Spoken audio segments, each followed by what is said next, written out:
Hello and welcome to another episode of Earth911's Sustainability in Your Ear. I'm Mitch Ratcliffe, your host. Hey, the future of buildings, transportation, and power, which is the name of a new book by our guests today, will define what work and the sustainable economy can look like. And so we invited the authors, Roger Duncan and Dr. Michael E. Webber, to join us for a conversation about their new book, The Future of Buildings, Transportation, and Power. Gentlemen, welcome to the show. How are you today? Very good. Thank you for inviting us. Thank you for having us on the show. Thanks for an interesting book. It was a fascinating read. And I want to, start off first. Can you tell me a little about how you both came to collaborate on this project? You obviously have worked together at the University of Texas, Austin, but why the future of buildings, transportation, and power right now? Roger, why don't you go ahead and tell the story, since this book was originally your idea? Well, I was general manager of Austin Energy, the municipal utility for Austin, Texas, and Michael was on the Electric Utility Commission for the utility, and that's where we first really got to know each other. And when I retired from Austin Energy, Michael invited me to join him at the University of Texas at the Energy Institute, and we both have a long career and interest in the topics of this book, buildings and transportation sector and the electric power grid. And we taught a short course together for a while and decided that we wanted to turn it into this book. So it's a propitious time to talk about the future of energy, basically where we work, how we get there, and how we power our work. What do you have in terms of advice for the incoming administration as they look to activate a climate response that's actually responsible and engaged with reality? I think one thing we could say is that whatever they think will happen with energy probably isn't what's really going to happen. And I think that's something that President-elect Biden will recognize from when he was elected as vice president in 2008. The economy was in tatters. Natural gas and oil prices were very high. The expectation was that energy prices would be high forever. And if you look at what happened 8 years later at the end of the administration with Obama and Biden, natural gas prices and oil prices were very low, and wind and other renewables have really grown, and there was a lot that had changed in those 8 years. This time we're coming in and we've got the double whammy of COVID, the economic recession. I think the economic effects of COVID aren't fully understood yet, so there's a lot more dynamicism within his situation. He doesn't know whether he has a Republican or Democratic Senate on his side, which will maybe limit or expand the potential policy options open to him. So there's a lot of uncertainty, and we can anticipate a lot of things would change over several years of the administration. So what can you do immediately? You can really try to ramp up on R&D. Despite a lot of chatter that R&D is a waste of money by President Trump, actually it has a lot of bipartisan support. He can do some things with executive orders around re-engaging on the international stage on energy. So there's some things he can do whether he has the Senate helping him or not. And I guess I would just advise him be prepared that it might not be quite what you think. We saw so much change from 2009 to 2017 with energy. The world changed with the rise of shale gas and renewables, for example. We can anticipate there'll be some more changes looming. Are there areas of research and development in particular that he should be focused on, though? Well, I think that the areas in particular are ones to transform the electric grid and particularly electrification of the transportation sector. We see the broad outlines really of what we need to do in terms of mass deployment of wind and solar in the electric sector, and that's going to require new transmission facilities, upgrades to the distribution system to accommodate more solar and electric vehicles on the distribution grid. We still have research and development in batteries that need to proceed as quickly as we can so we can expand the electrification of the transportation sector. And then there are particular areas like high temperature manufacturing, which are very difficult to accomplish today without the use of fossil fuels. And the research and development into alternative materials that can be used and alternative processes in these areas could be very beneficial. Yeah, one other element, in addition to what Roger said, that we talk about in the book is just the rise of smart industry, smart buildings, smart cities. That's really the integration of data and sensors and actuators and computational capability with IT systems in our energy system. And I think that's an area for more R&D and more deployment because it offers some improvements on efficiency, but also resilience that's really useful for cities, for example. So that might be an area of opportunity as well. So in terms of the flexibility of the grid, we have a hub and spoke model that is designed to generate power in one large location and distribute it to the edge of the network. Now, of course, we're moving towards an environment where the edge of the network may be producing power too from solar and wind and then contributing it to the grid. That requires a different way of thinking about the role of individual homes or businesses in the use of power. They might be producers and consumers. Do we need subsidies to encourage more adoption of solar and wind, or is that already being taken care of by the market? Roger, why don't you tackle that, and then I can talk a little bit about the grid mix, if you'll tackle subsidies. Okay, well, I think there's a combination of things. I think some subsidies that are targeted correctly would be very helpful in this transformation, but there's also things such as the proper tariffs and rate structures from the electric utilities that would be very helpful here in making this transition. As you pointed out, we're entering the day of the prosumer, so that the homeowner is both a producer and a consumer of electricity. And instead of there being a utility-customer relationship, there's really a relationship between two producers and two consumers of electricity. And there are various structures that's going to need to change to accommodate that. Yeah, one other thing I'll say is that from my view as a professor at the University of Texas, but also working for ENGIE based in Paris, and ENGIE is an international energy company that's active in 70 countries, we build renewables all over the world. And a lot of places around the world, there are not subsidies for wind and solar, but wind and solar are still the cheapest option or the preferred option by the customer. So subsidies can be really useful for accelerating the adoption curve of those options and for helping in areas where there might be subsidies for the alternatives, like coal gets a lot of subsidies in many places, but it's not necessarily required everywhere.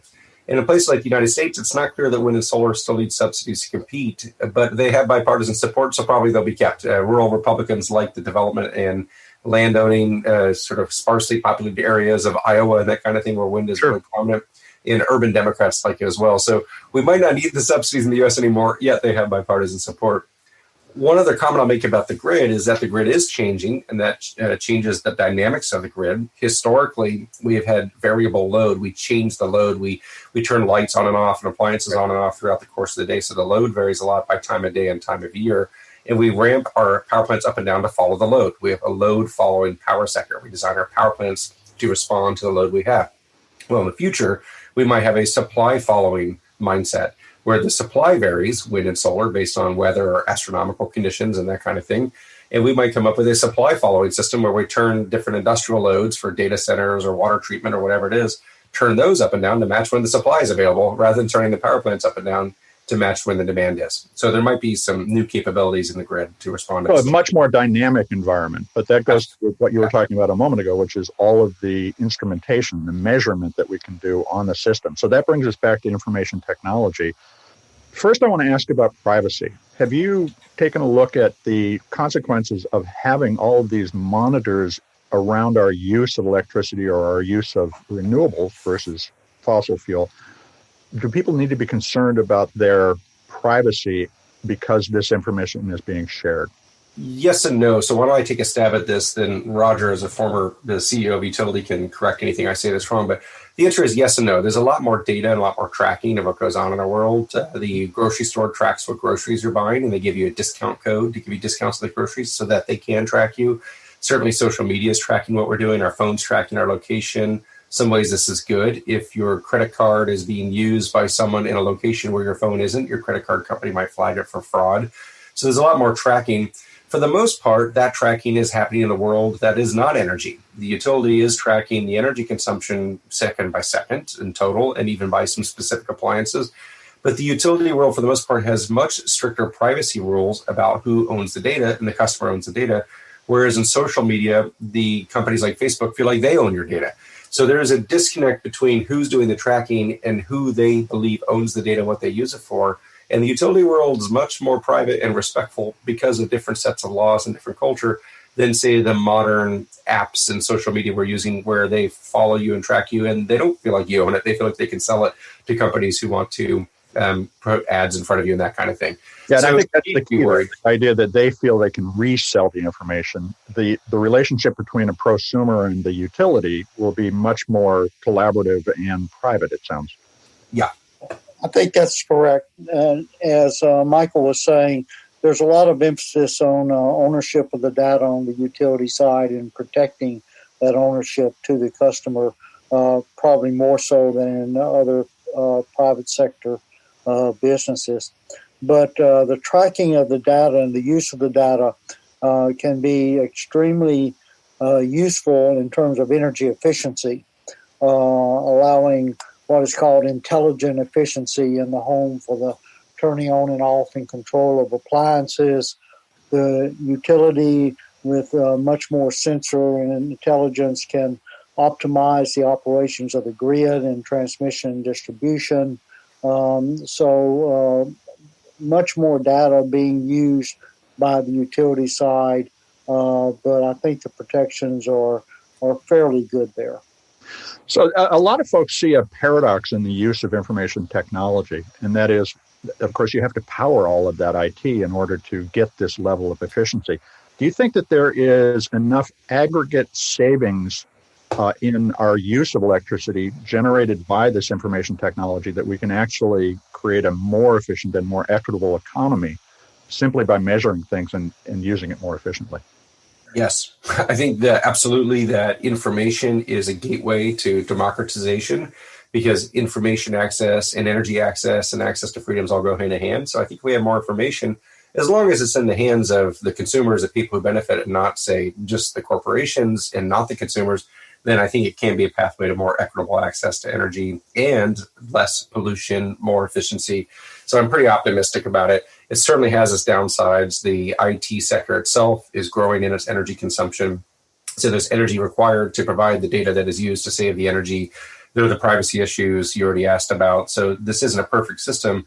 But generally speaking, I think operating blind with the energy system where we don't quite know what people are going to do, where, how, creates vulnerabilities. And if we have a little more information, we can anticipate better usage patterns, then the whole system can be more responsive. Well, let me go back to another element that we spoke about a few minutes ago, and that was the electrification of transportation. And President-elect Biden has described installing tens of thousands of charging stations. But of course, a lot of the United States is still fossil fuel dependent. How can we make that switch to electric vehicles without raising our use of fossil fuels in the short term? And what do you recommend as a strategy for accelerating the move away from fossil fuels to renewables in those regions?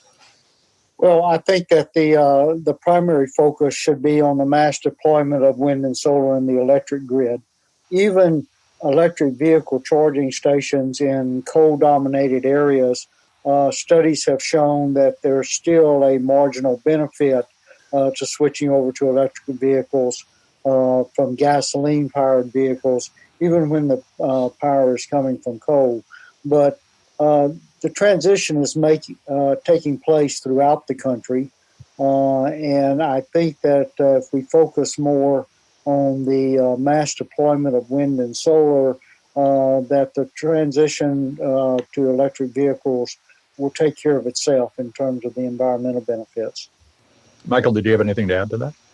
No, I think that's the key. Let's clean up the grid, and then that will help with the electrification and everything else. I will say that I've been thinking a lot the last few years about the need for mass deployment of charging stations and incentives for electric vehicles.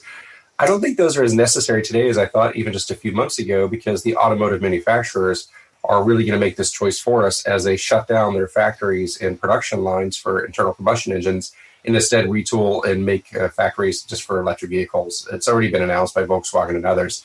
So a lot of this hemming and hawing that people like me have done for years about the need to accelerate electrification of light-duty transportation might be irrelevant and moot, because the manufacturers are going to make the decision for us. Also, I would add that the emphasis on electric charging stations as an absolute necessity for this transition is probably overblown. I have had an electric vehicle for several years now. I don't have a charging station. I plugged it into the electrical outlet that was in my garage, and it has worked just fine, and it takes a little longer to charge.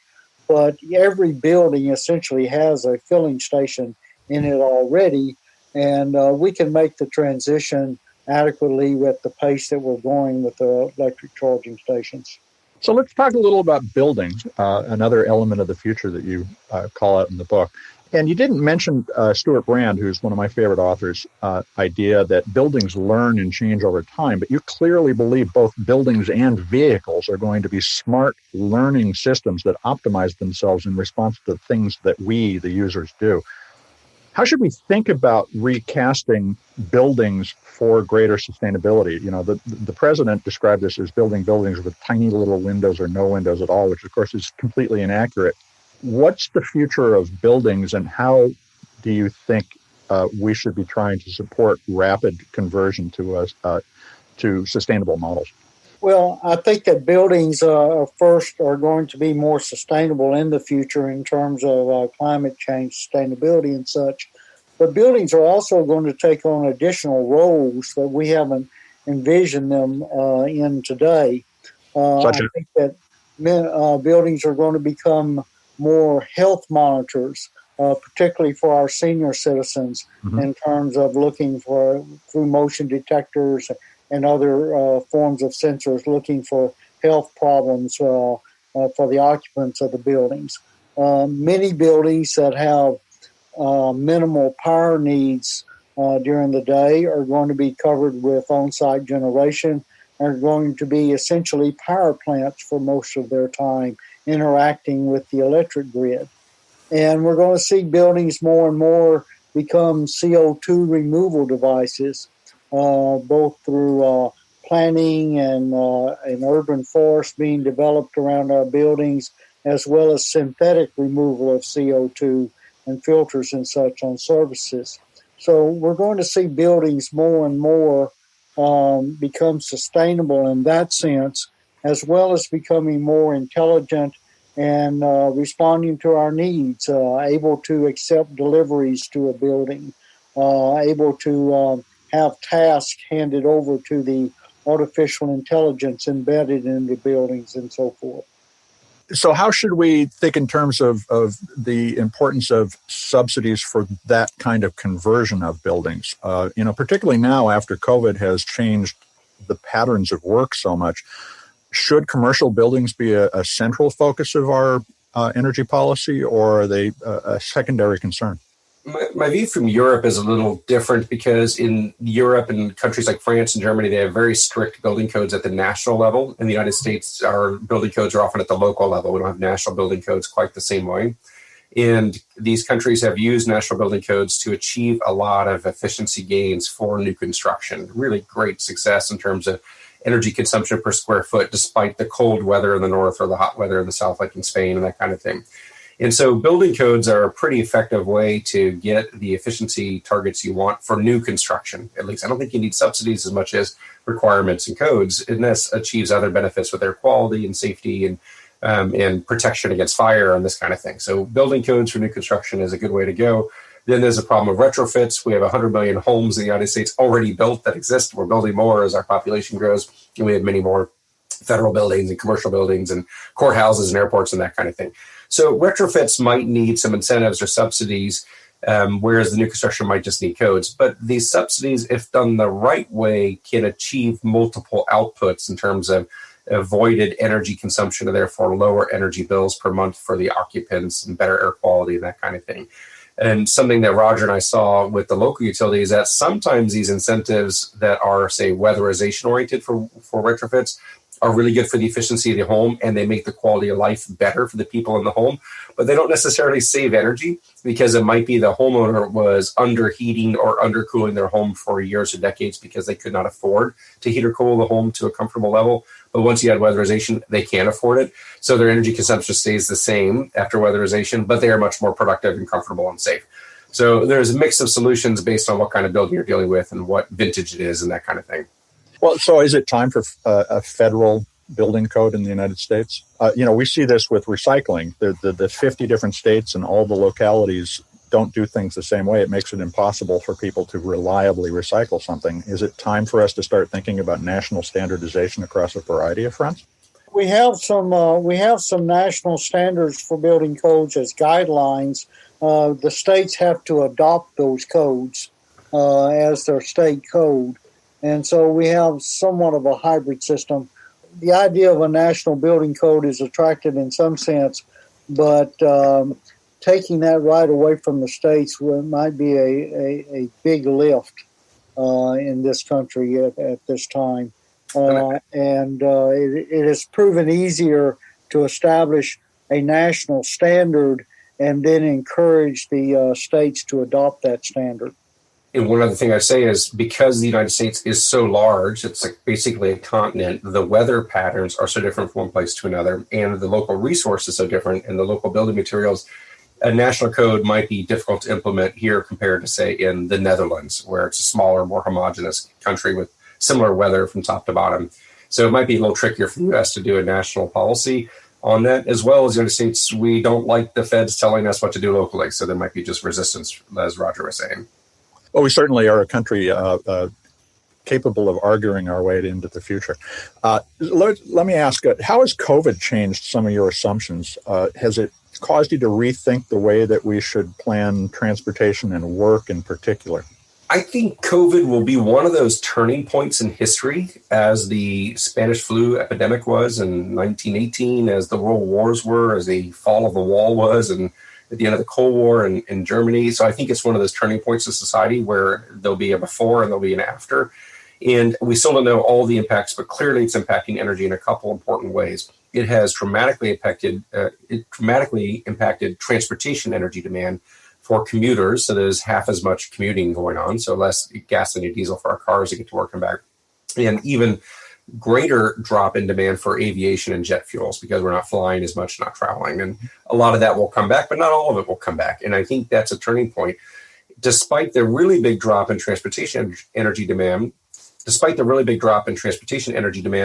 the demand change for electricity isn't that much. Electricity demand went down a couple percent in a place like Texas because of a little bit less industrial consumption. But for the most part, we went from using electricity in our offices to using electricity in our homes. Sure. We all have our devices and that kind of thing.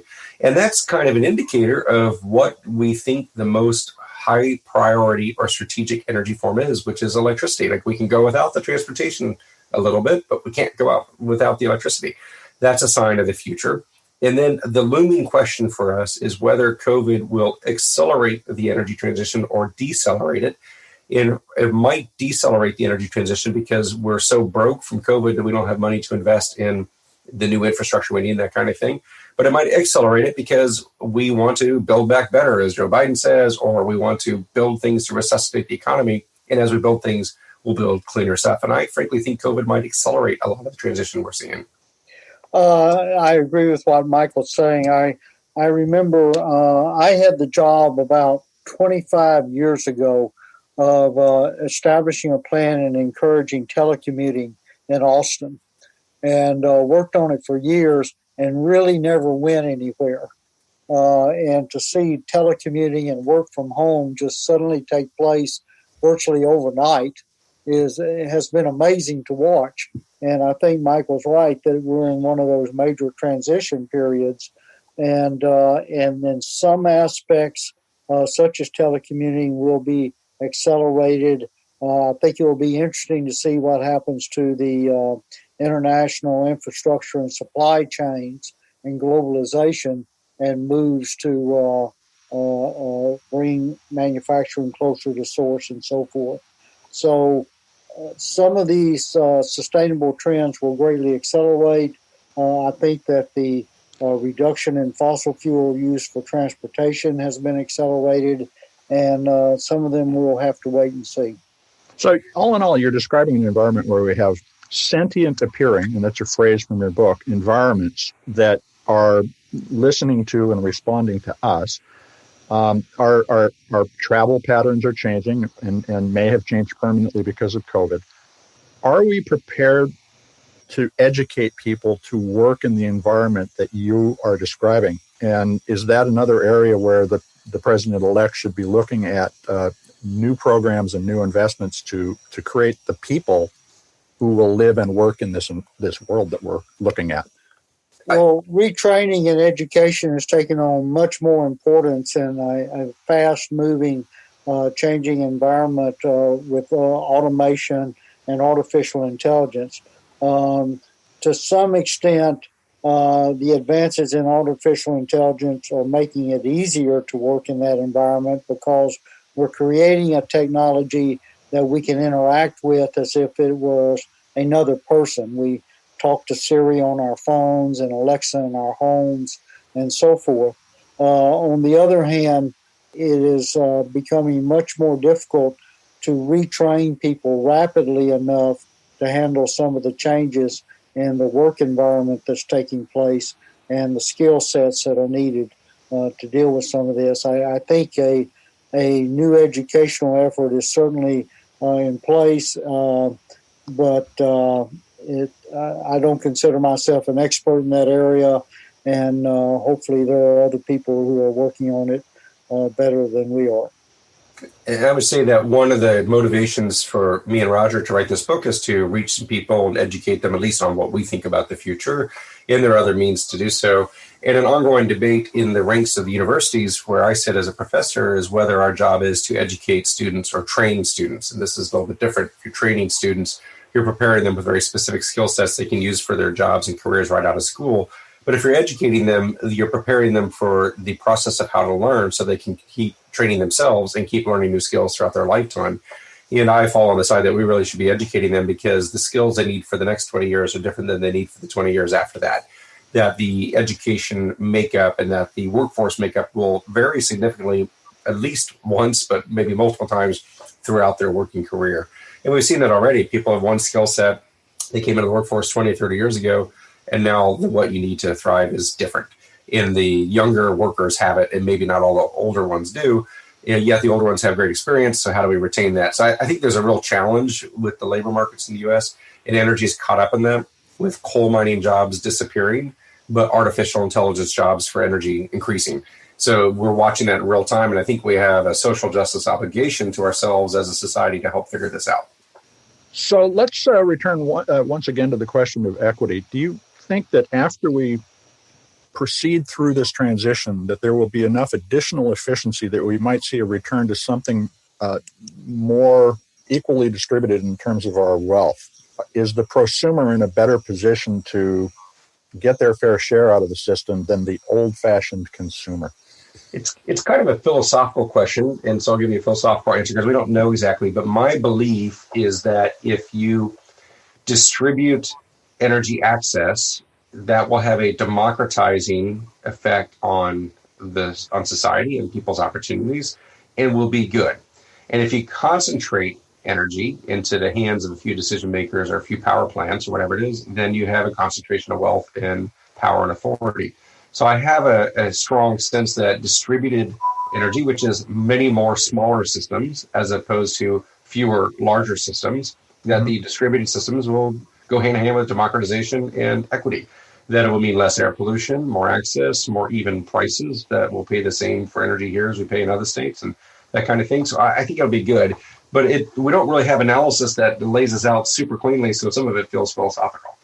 Well, and necessarily so. We never know the future. We have to navigate our way toward it. Let me ask this then. Are there sectors in the economy that you think are particularly resistant to that kind of democratization of information? Roger knows how to answer that because he's been talking to these sectors for decades. I'll let Roger take that one.